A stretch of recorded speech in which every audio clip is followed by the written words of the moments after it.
दोस्तों DP Hindi story channel पर आपका हार्दिक स्वागत है। आपके सामने एक प्रेरणादायी व शिक्षाप्रद कहानी प्रस्तुत है जिसका शीर्षक है बुद्धिमत्ता की परीक्षा। आशा है आपको अवश्य ही पसंद आएगी। बहुत पुरानी बात है, उन दिनों आज की तरह स्कूल नहीं होते थे।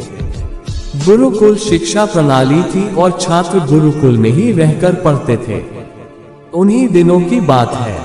एक विद्वान शिक्षक थे, उनका नाम था राधे गुप्त। उनका गुरुकुल बड़ा ही प्रसिद्ध था, जहां दूर दूर से बालक शिक्षा प्राप्त करने के लिए आते थे। राधे गुप्त की पत्नी का देहांत हो चुका था, उनकी उम्र भी ढलने लगी थी। घर में विवाह योग्य एक कन्या थी, जिनकी चिंता उन्हें हर समय सताती थी।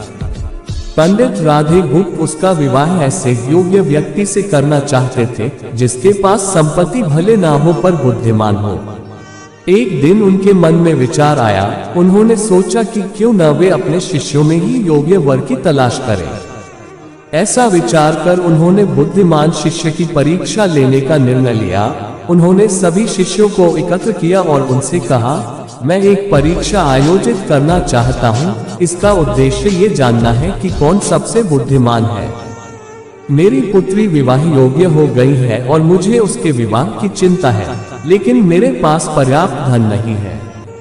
इसलिए मैं चाहता हूँ कि सभी शिष्य विवाह में लगने वाली सामग्री एकत्र करें, भले ही इसके लिए चोरी का रास्ता क्यों न चुनना पड़े। लेकिन सभी को एक शर्त का पालन करना होगा। शर्त यह है कि किसी भी शिष्य को चोरी करते हुए कोई देख न सके। अगले दिन से सभी शिष्य अपने अपने काम में जुट गए। हर दिन कोई न कोई शिष्य अलग अलग तरह की वस्तुएं चुरा कर ला रहा था और गुरुजी को दे रहा था।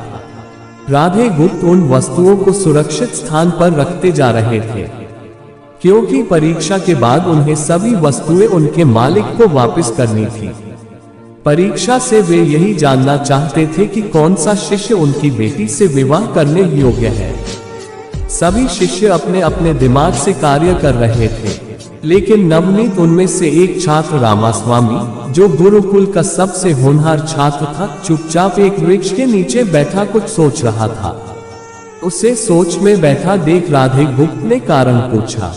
रामास्वामी ने बताया, आपने परीक्षा की शर्त के रूप में कहा था कि चोरी करते समय कोई देख न सके, लेकिन जब हम चोरी करते हैं तब हमारी अंतरात्मा तो सब देखती है, हम खुद से उसे छिपा नहीं सकते।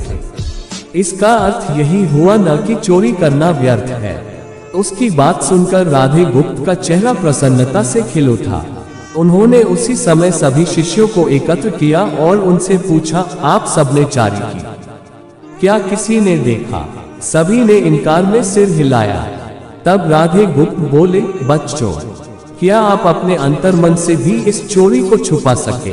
इतना सुनते ही सभी बच्चों ने सिर झुका लिया। इस तरह गुरुजी ने अपनी पुत्री के लिए योग्य और बुद्धिमान वर मिल गया। उन्होंने रामास्वामी के साथ अपनी पुत्री का विवाह कर दिया। साथ ही शिष्यों द्वारा चुराई गई वस्तुएं उनके मालिकों को वापस कर बड़ी विनम्रता से क्षमा मांग ली। शिक्षा, कोई भी कार्य अंतर्मन से छिपा नहीं रहता और अंतर्मन ही व्यक्ति को सही रास्ता दिखाता है।